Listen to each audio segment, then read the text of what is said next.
Hello, everybody, and welcome to another beautiful Thursday morning. You're listening to Bhavani at iEat Green on the Progressive Radio Network. And I have a wonderful guest joining me today. Dena Merriam will be joining us to talk about her new book, My Journey Through Time, as well as the organization she founded, Global Peace Initiative of Women. So she'll be coming on in just a little bit. But before she comes on, I want to share with you some things going on in our area, some things in the news you want to know about, and, of course, my weekly recipe. So first off, we've done a lot of talking over the weeks and months about the Farm Bill, and the Senate just passed the 2018 Farm Bill. But before it is completely approved, there are a few provisions in there that we really do not want to see move forward, one of which is the weakening of the National Organic Standards Board, which is the advisory committee that oversees the organic standards for our country. And they are weakening those standards. They're weakening the people that are going to be in that organization. And then they also are allowing non-organic ingredients into our organics. And we really need to strengthen, not weaken, our organic standards. And so I urge you to write to your congressmen and senators and urge them to push for a more comprehensive farm bill that includes protections for organic foods, because that is really essential. So even though I've gotten some emails from like the American Farmland Trust to support this farm bill, I just can't in my good conscience support a farm bill that is weakening our organic standards. That is the only protection we have against herbicides, pesticides, GMOs, and even with that organic standards that we have, we're still getting some of that contamination. So we really need to strengthen these standards and not weaken them. So I beg you all to get in touch with your senators and congressmen about that, and I do have links on my website for that. Also, what else? There have been so many studies, as we all have been aware of, about climate change and the impact that's going to have on our planet. And there's more and more scientific information about how agriculture can actually help the situation. Right now, it is really contributing to greenhouse gas emissions, and we need to turn that around. And we need to grow more food on less land. We need to stop cutting down the forests that are sequestering the CO2 from the atmosphere into the ground. We need to support more regenerative agriculture and not this monocultured agriculture, industrial agriculture system that we have right now. And it really is going to take a huge overhaul, and we really need to support anything that we can that comes through our email drives, petitions, and work with organizations and groups. And we'll be talking about that later on in the show as well with my guest. But it's really important that we support agriculture in a way that is going to foster cleaning up our environment and our atmosphere and not adding to it. So that is just really, really important. I also want to ask you to tell the EPA to ban chlorpyrifos, which we've talked about many times. It's a pesticide that is just in everything, and it's known to be a carcinogen. It's known to cause cancer, birth defects, brain damage, mental disorders in children, even exposed at low levels. And this administration is actually, again, weakening the standards and making more pesticides allowable in our food. So we really want to fight that. And last week, my guest talked about the coalition of Immokalee workers, and I just want to put a shout-out to them again. The petition or the boycott for Wendy's fast food is continuing. Wendy's is a holdout in participating in the Fair Food Program, which supports paying these farm workers just 1 penny more per pound. That's it. That's what we're talking about, 1 penny more per pound. But that 1 penny more per pound can really impact their livelihoods and make a difference in their lives. So Wendy's is refusing to do that. They tried to take their business to Mexico. They came back to the States, and they're, trying to buy from farms that do not participate in this program. So a big shout out for the Coalition of Immokalee Workers and the Student Farm Workers Alliance, who I spoke with last week, who are doing really great work in that area. So a few things coming up in our area tonight. Food and Water Watch is having their annual holiday party here on Long Island. They also have one in the city. I'm not sure what day that is. But Food and Water Watch is one of the nonprofit organizations that I really support, because they are doing such important work in making us all aware of what we can do as participants to help fight the pipelines that they're building and the infrastructure for fossil fuels and protect our air and water. So they're doing great work. If you want to participate in the holiday party and get more involved in some of their campaigns, that would be great. Starting this Sunday, iEat Green here at my homestead, we will be starting to cook for the River Fund Food Pantry's annual Christmas event, which will be taking place on Tuesday, December 18th at Rufus King Park. And we cook enough pasta for 1,000 people. We don't usually have 1,000 show up in the park. There's usually more like 800 in the park, but the River Fund New York Food Pantry that I partner with is affiliated with many of the shelters in the local area. So any leftover food gets brought to a women's battered women's shelter and some other shelters in the area. So if you want to sign up, there's still, I think Sunday's pretty full, but I know there's openings on Monday to sign up, and I have a doodle document on my website that you can sign up with, also on my iEat Green Facebook page, which is iEat_green. And what else? And then lastly, save the date for the NOFA New York Winter Conference, which is coming up January 18th and 19th up in Saratoga Springs. The NOFA New York, which stands for the National Organic Farming Association, is a wonderful organization that really works to promote organic foods in our local region and support good agricultural systems. So come out. They have great workshops. You can find out the schedule and the programming online at nofanewyork.org. And now I'm going to share with you my recipe and then invite my guest on. This week I made a vegan saag paneer. And basically, paneer is a Indian cheese, so it's a mock paneer. But saag is the spinach, also called palak paneer, and it's not really very curried, but it is an Indian dish. And so instead of the paneer, I use tofu, and I use 1.5 blocks of organic, extra firm tofu that I cut into 1-inch cubes. A half a teaspoon of salt and 3 tablespoons of olive oil, and that's for the tofu. And then 1 teaspoon of turmeric, half a teaspoon of cayenne pepper, and that's optional, depending on your spice love. 2 tablespoons coconut oil, 1 pound of frozen spinach, 2 onions finely diced, a 2-inch piece of fresh ginger root, 2 teaspoons of garlic minced, 1 bunch of broccoli rabe finely chopped in the food processor, 2 teaspoons of coriander, 2 teaspoons of cumin, 1 teaspoon of garam masala, which is a mixture of spices. You can find it at Whole Foods. You can also find it at any Indian, Asian market. It's a combination of herbs or spices that have things like cloves and allspice in it. It's really delicious. And 1 tablespoon of chili pureed with 3/4 cup of coconut milk. And so that's the Thai red curry paste that I'm talking about. 1 tablespoon of that mixed with 3/4 cup of coconut milk and juice of 1/2 lemon. And so you're just going to combine the olive oil, the turmeric, the salt, the cumin together in a large bowl to make a marinade. Place the cubes of tofu into that marinade. Let it sit for about a half an hour.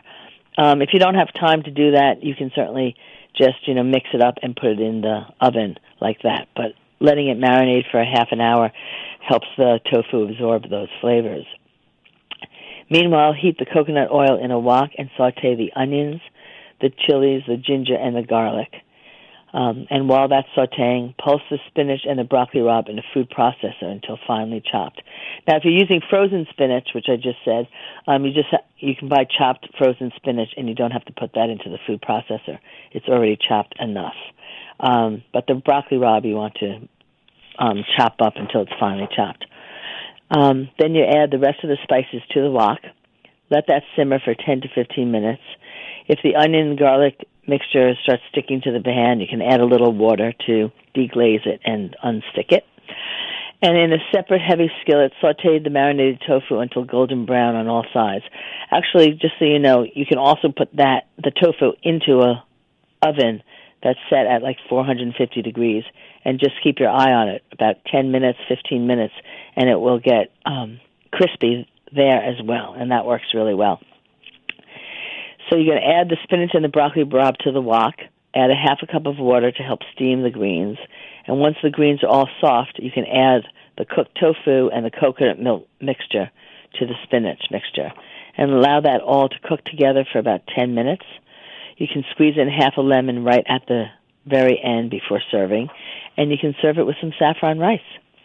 And that is it. It's super delicious, and of course, I always love feedback. So if you do make the recipe, send me a little note and let me know how you liked it. And now it's my pleasure to introduce to all of you Dena Merriam. She's the founder and convener of the Global Peace Initiative of Women and author of the new book, My Journey Through Time, a spiritual memoir of life, death, and rebirth. Dena is also a managing partner and vice chairman of the Finn Reuter Incorporated, where she works in cultural marketing, creative services, and works for religious and nonprofit organizations. In her spare time, she serves on the boards of the Interfaith Center of New York, AIM for Seva, and the Dharma Drum Mountain Buddhist Association. Dena is a former member of the board of Harvard University's Center for the Study of World Religions and the International Center for Religion and Diplomacy. She was co-chair of the Millennium World Peace Summit, the first summit held at the United Nations General Assembly for more than 1,500 of the world's religious leaders. And I also invited her on, of course, to talk about her new book, My Journey Through Time. So, Dena, are you with me? I am. And thank you for the introduction. Sure. Well, thank you for taking time in your busy schedule to join me today.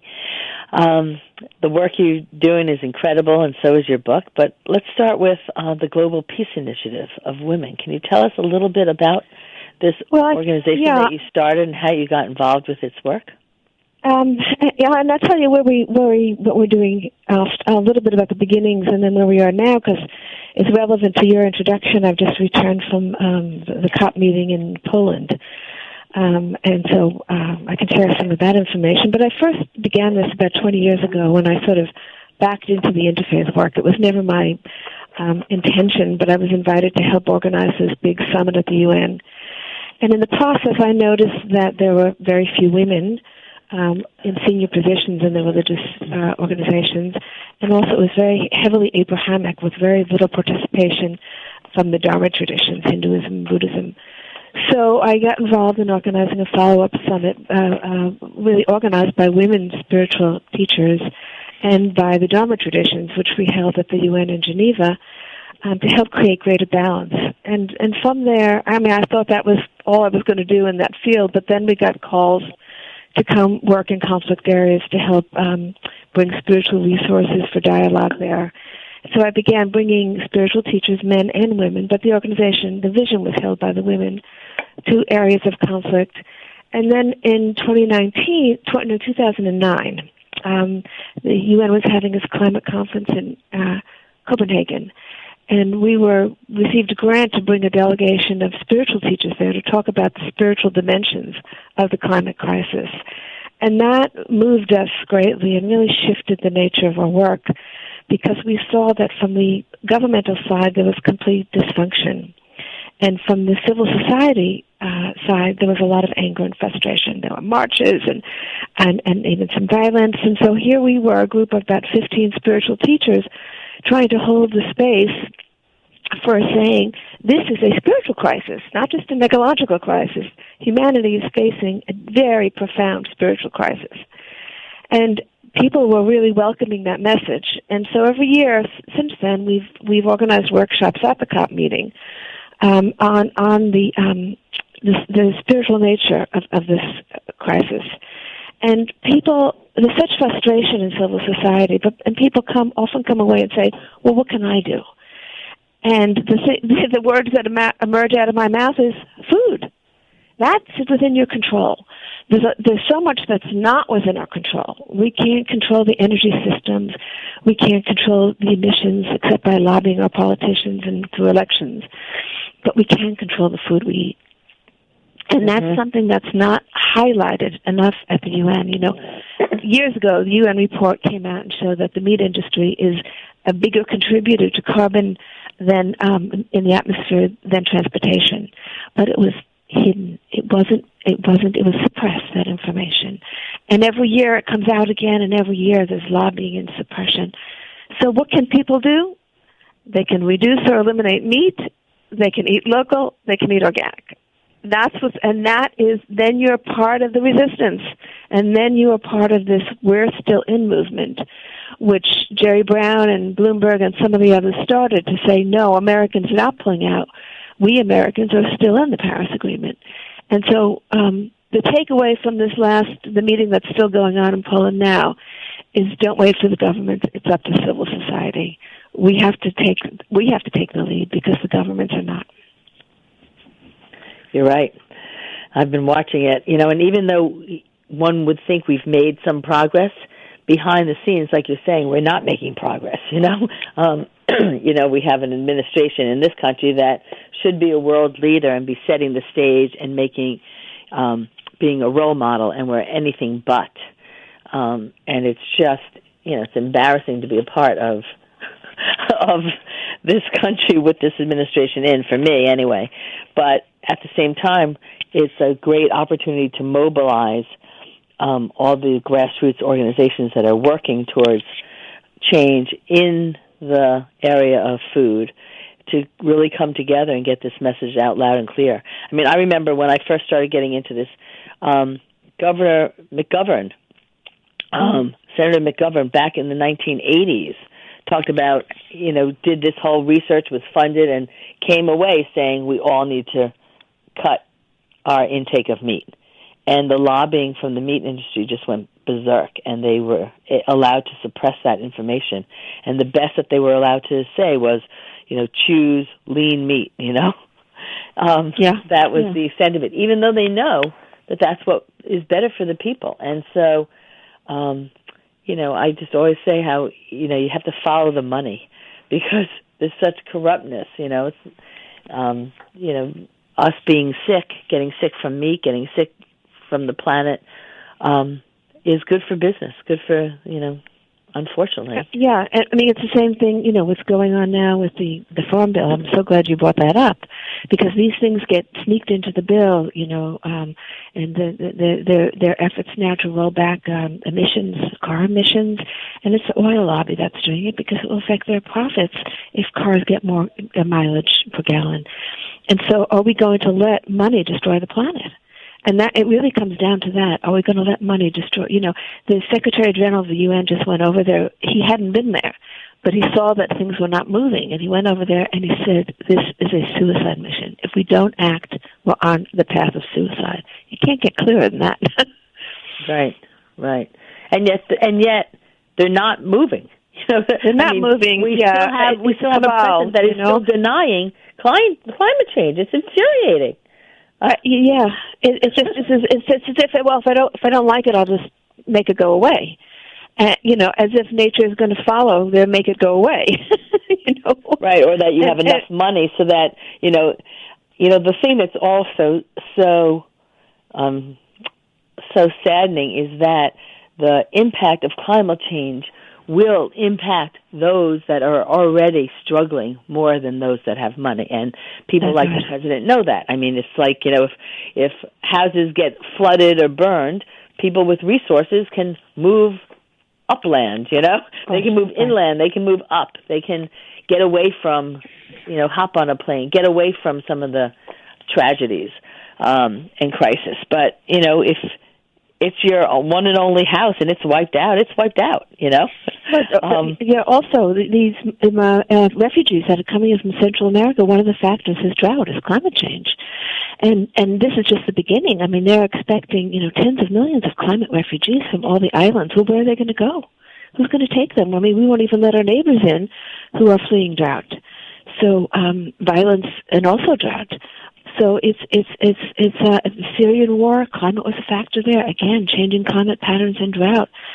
So it's a big, the people have to be told the reality instead of just trying to, keep people from knowing what the scientific facts are. And so, we all have work to do in terms of educating and creating awareness about what the reality is. Mm-hmm. So can you tell us how the Global Peace Initiative is working now to get their message out and to work in these areas around the world that are struggling with conflict? Well, we are focused really almost exclusive now on climate and environment.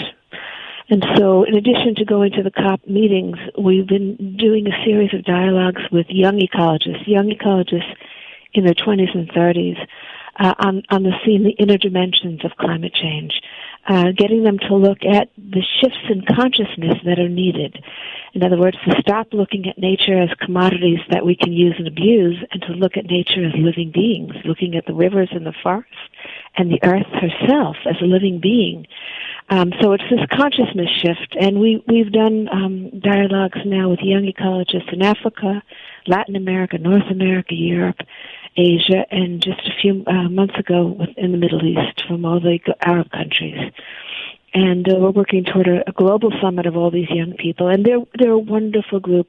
They're working on alternative energy. They're working on they're marine biologists.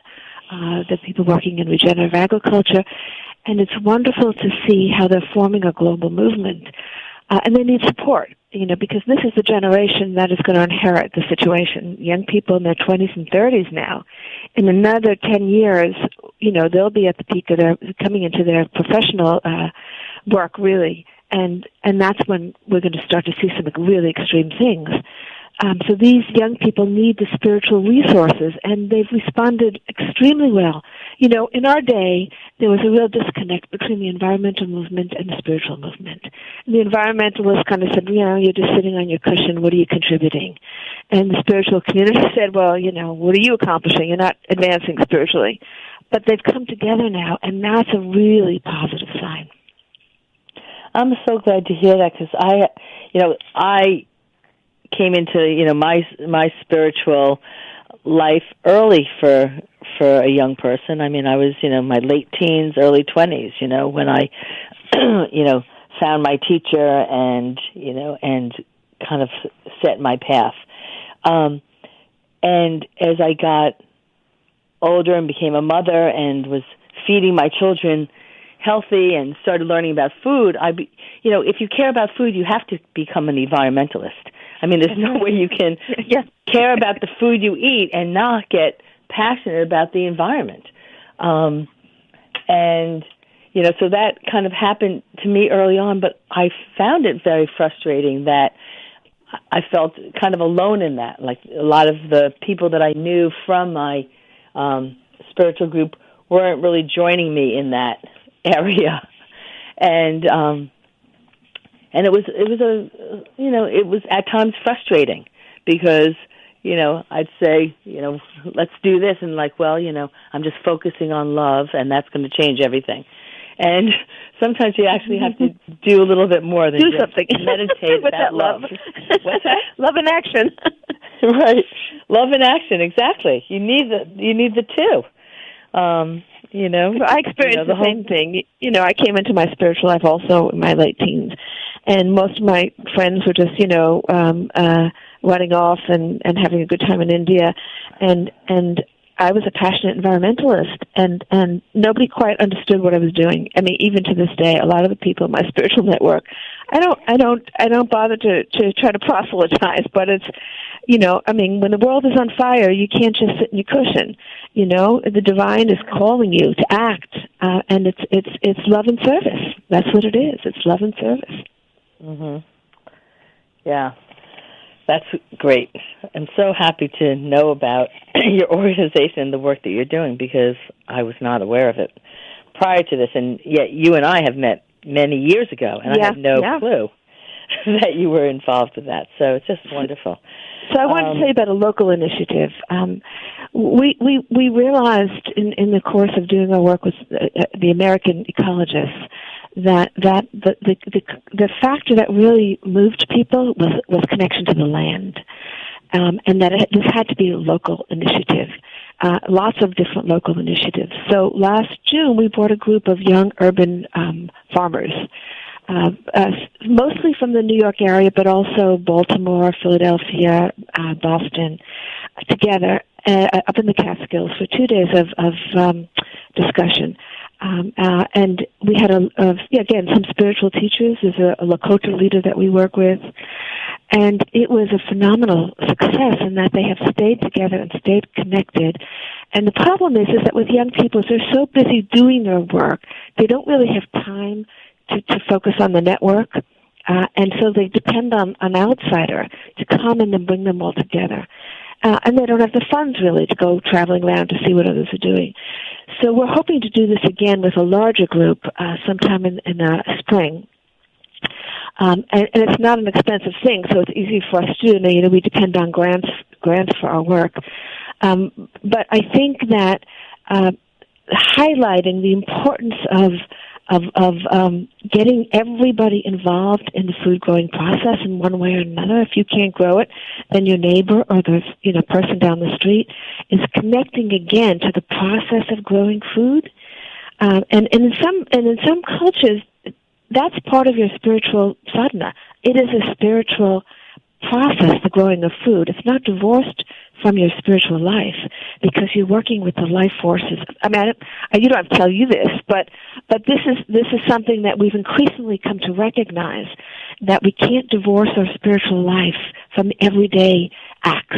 And one of those everyday acts is working with our Mother, the Earth, to provide nourishment for our bodies.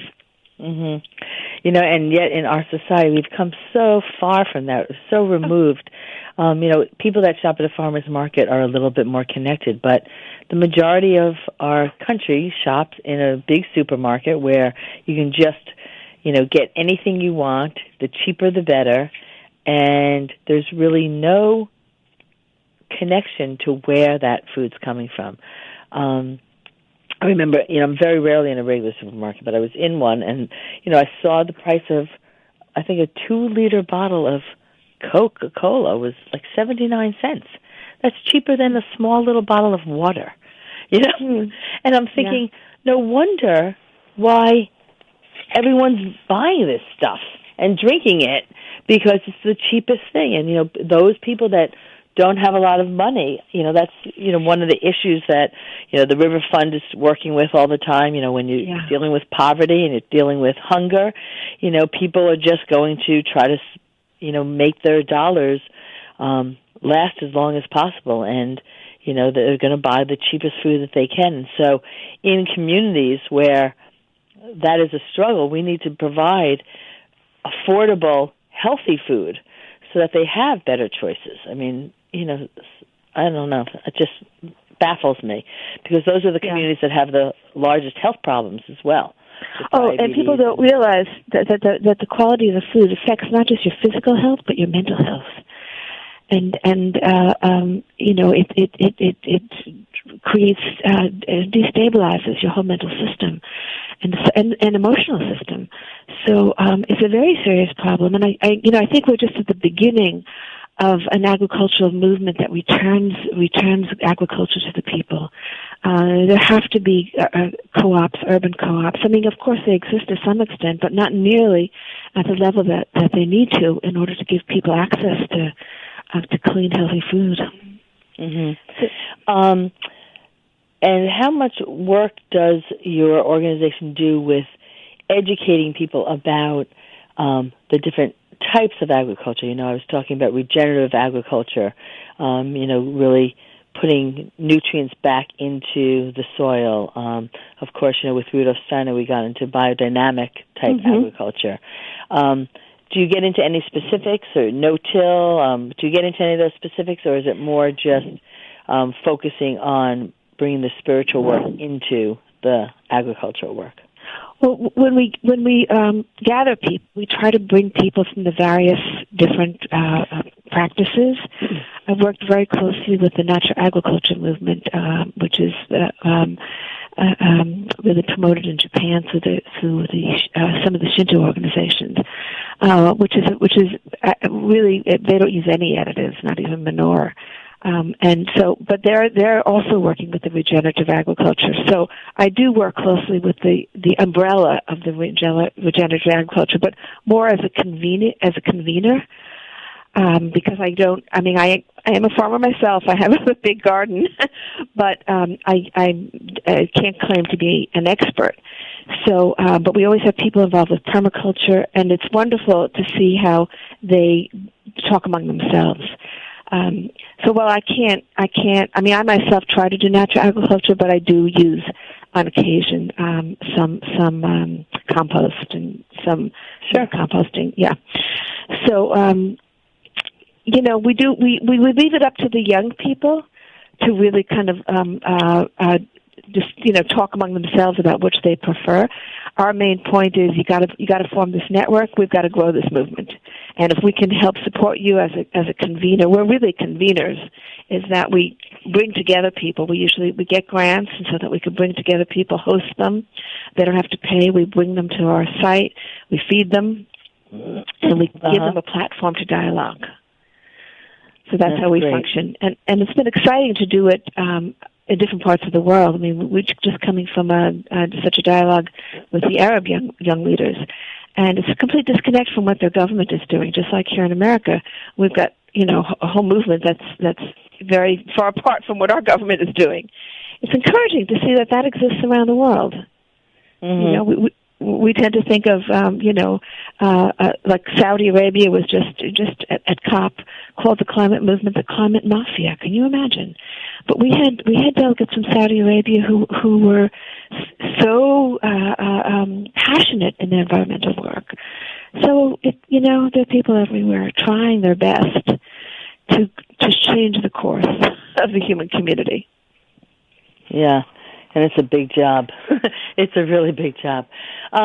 Everyone listening, don't go anywhere. I'm talking with Dena Merriam from the Global Peace Initiative of Women, and we're going to take a couple-minute break. And when we come back, I'd like to talk a little bit about your new book, My Journey Through Time. So everyone, don't go anywhere. I'm talking with Dena Merriam, and you're listening to Bhavani at iEat Green. You are listening to PRN, Progressive Radio Network.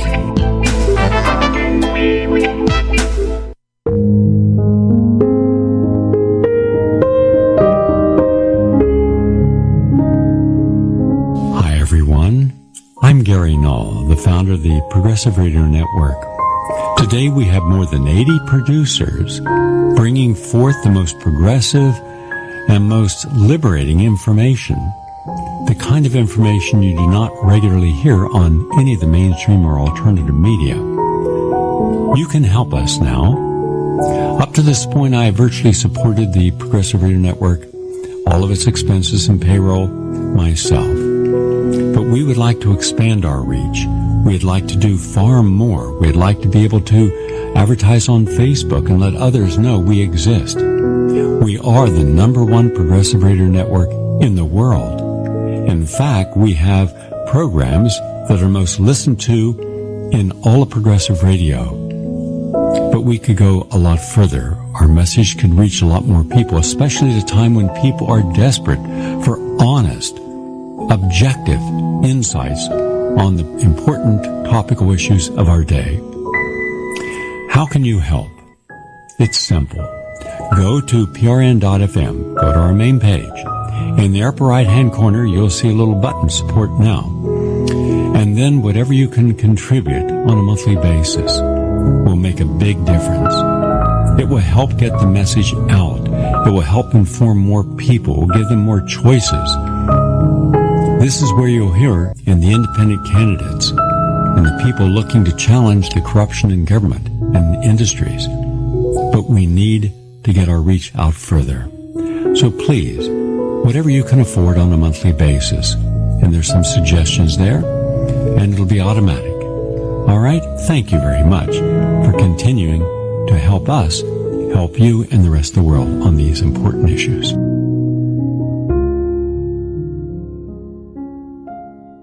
You are listening to PRN, Progressive Radio Network.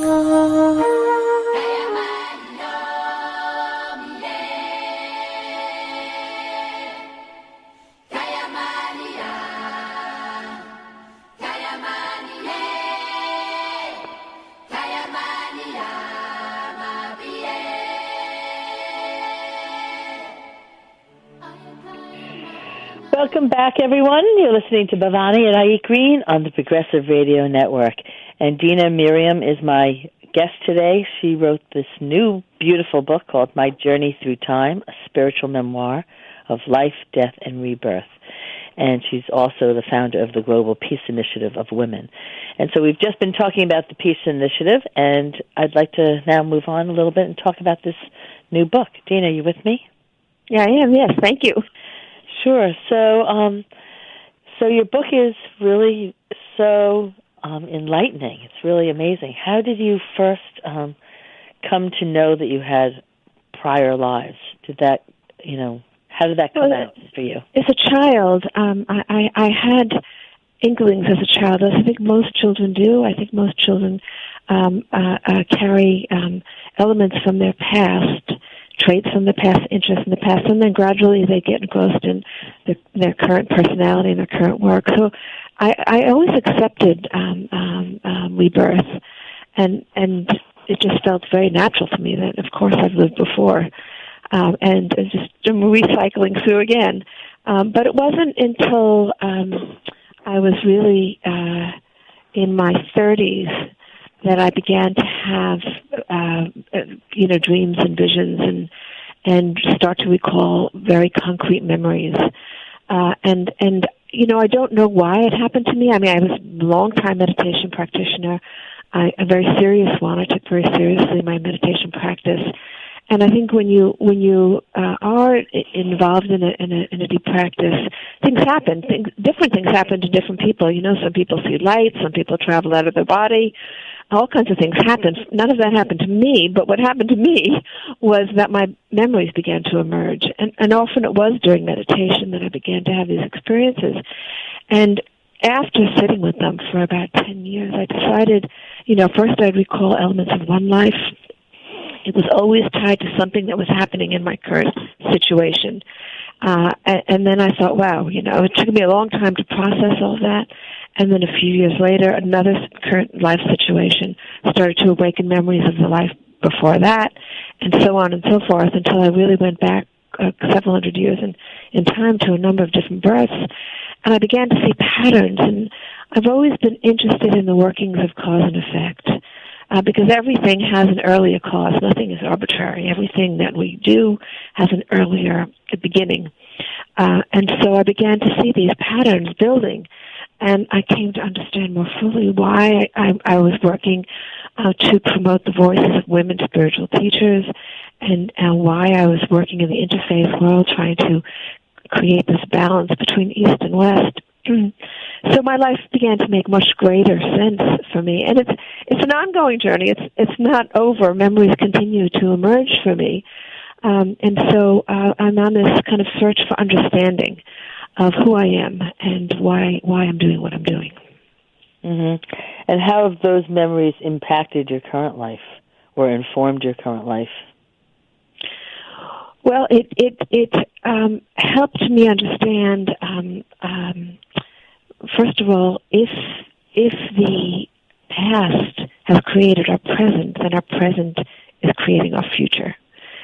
So I began to think very consciously about what I do and think, because as I saw these patterns from the past kind of laying the framework for my current life, I thought, oh, well, I'm laying the framework for my future. And so, if there were disharmonious relationships, well, I didn't want to create any bad situations in the future. I began to more consciously, I became more mindful, you might say, about my life, and think, well, I've fulfilled in this life many of my aspirations from the past. My aspirations to bring cultures together, religions together, my aspirations to work for the earth, and my aspirations to give women an equal voice on all the critical issues facing humanity. Of course, there's still a long way to do, but I'm able to fulfill my part in that. And so what do I want to do in the future? Where do I want my energies now to be directed? And so it began to really shape how I'm living my life now by realizing that I'm creating the conditions that will manifest in the future.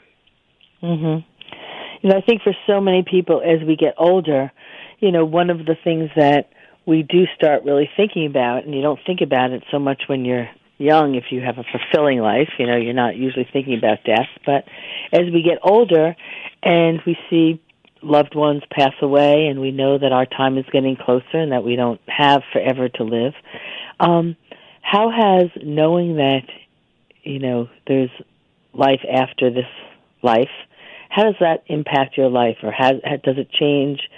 Well, you said, of course, you're more mindful, but has it affected any, your outlook on death? How has that changed? Completely, because I remember dying. I remember a lot of details about my past birth. I remember dying. I remember elements of the in-between stage where you're kind of setting the blueprint for your next birth, and I recognize beings there where there was a great love. And so one of the great teachings for me was that one is surrounded by love in a visible form and an invisible form. Visible in the people around you who love you, but also your teachers from the past who never lose sight of you.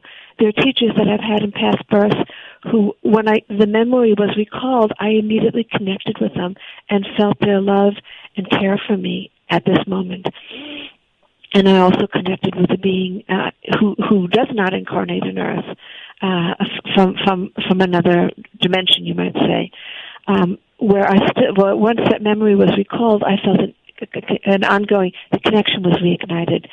So I don't have fear of death. Now, of course, there are attachments. One is attached to one's children, and that, even though you keep meeting people again, it's not going to be in the same form.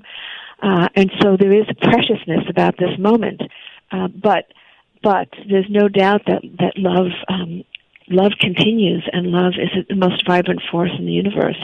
And so it changed my whole relationship with death. And I kind of feel it's a natural process when your work is done, when you see your loved ones independent and able to take care of themselves. It's like an apple falling from the tree. You're ready to move on.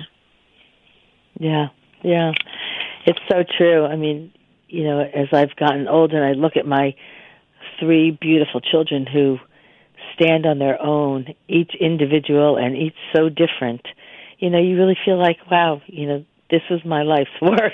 And, and I've launched, they're launched, they're their own people now. And yet they all carry, parts of us with them. And, it's just beautiful when you get that perspective of the cycle of life, and you can feel okay, like, you're complete, your life's been full, and, and you have no regrets, you can move on.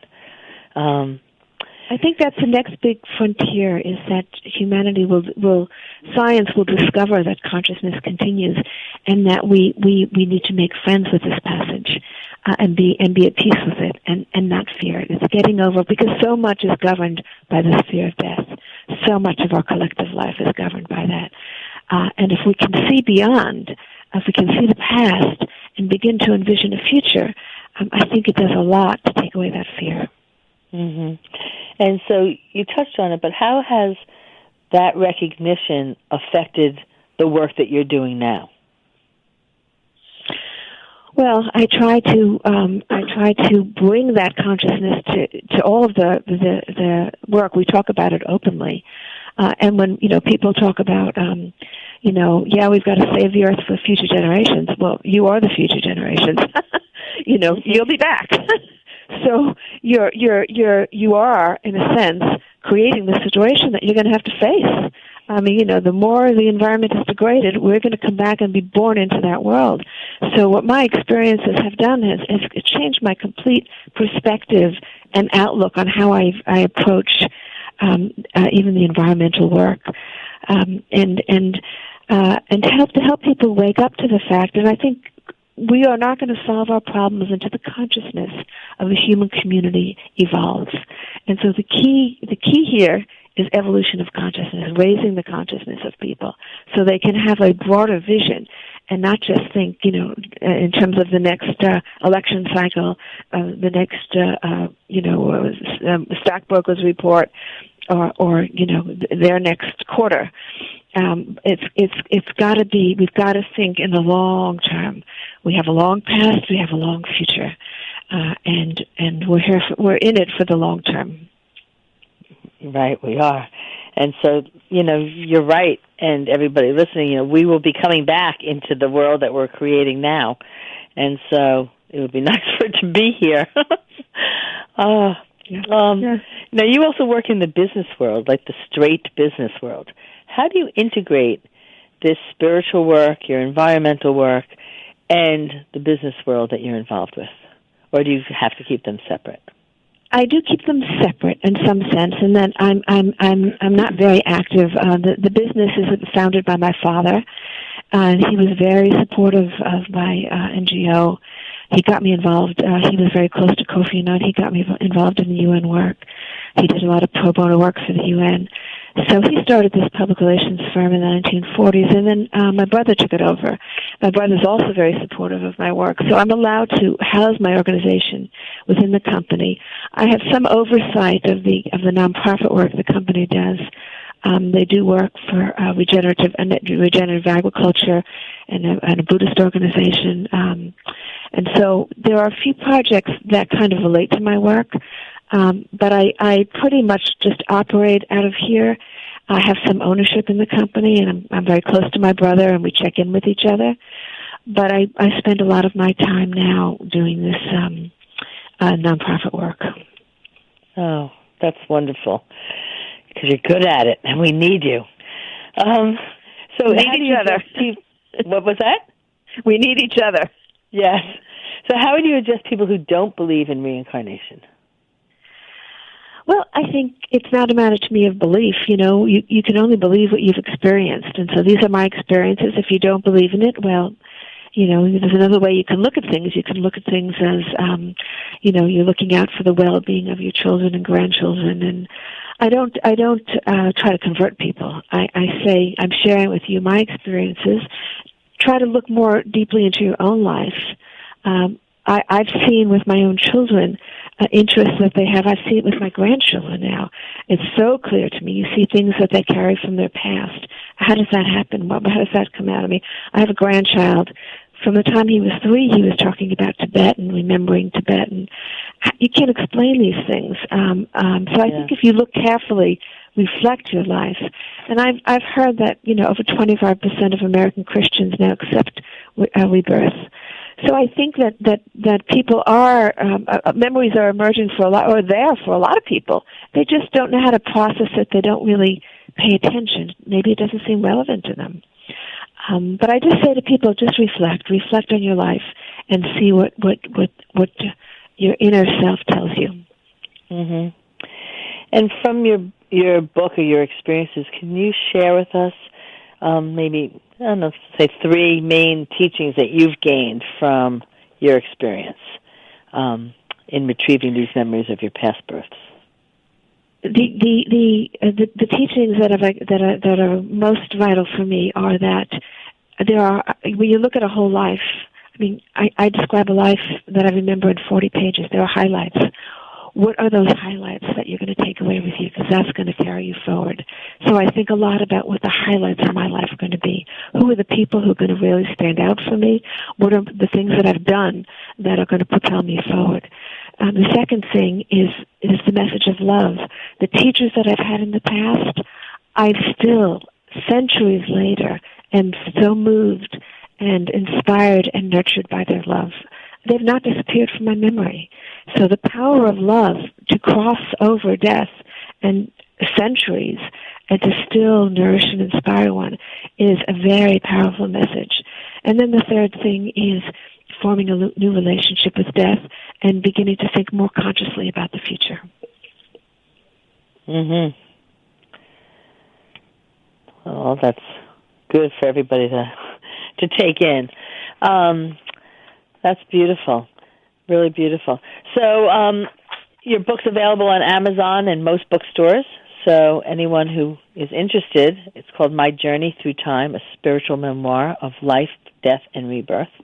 It's on Kindle. It could be available on Kindle from Amazon. Yeah, it's really beautiful. So thank you for writing it. Now, this was not your first book, though, right? You've written other books. I started out as an art journalist, and my father was an art photographer in addition to everything else he did. So I've done some art books with him, but this is my own book. I've done some other writing in the art field, and I edited an art magazine for a time. But this is my first book. But a second one is coming out early in the new year, which goes back even further in time to it's called The Untold Story of Mother Sita.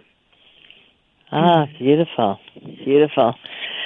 Well, I am so thrilled that you joined us. Can you share with people how they can get in touch with your organization, and if they have any further questions, can they email you? How would you like to be contacted? Yeah, they can go onto the website, which is www.gpiw. That's gpiw.org. And we are also on Facebook. You can either try to get through. I have a Facebook page, which is linked to the Global Peace Initiative GPIW Facebook page, and we're on Twitter. And if you'd like, you can email me directly. It's miriamd@gpiw.org. That's MERRIAMD@gpiw.org. I'm happy to answer any further questions or to tell you how you can get involved in our work. Wonderful, wonderful. Well, I know I have a lot of young farmers that I've worked with down here on Long Island that I'd love to connect with you. And do you partner with any other organizations like the Young Farmers Association, or work with Stone Barns at all, or anything like that? We have not the Young Farmers Association. We have invited people from Food and Water Watch to some of our gatherings, and they have come to some of the. We usually reach out to all the environmental organizations to send a participant to one of our gatherings, but not the Young Farmers Association. I should connect with them. Yeah, well, I'll send you those contacts, because they're another wonderful group, really working, to help young people with land access, which just seems to be such a huge one. Land is so expensive and so hard for young people to get started. And for young people to really share, some of their struggles and their support. Like you were saying, one of the values that you offer is the support, because when you're young, you don't have those resources to start out. And that's where so many young people need. So anyway, I just want to thank you so much for joining us, and everybody out there who's been listening, thank you so much. It's been wonderful, and I'll see you all again next week. Bye for now.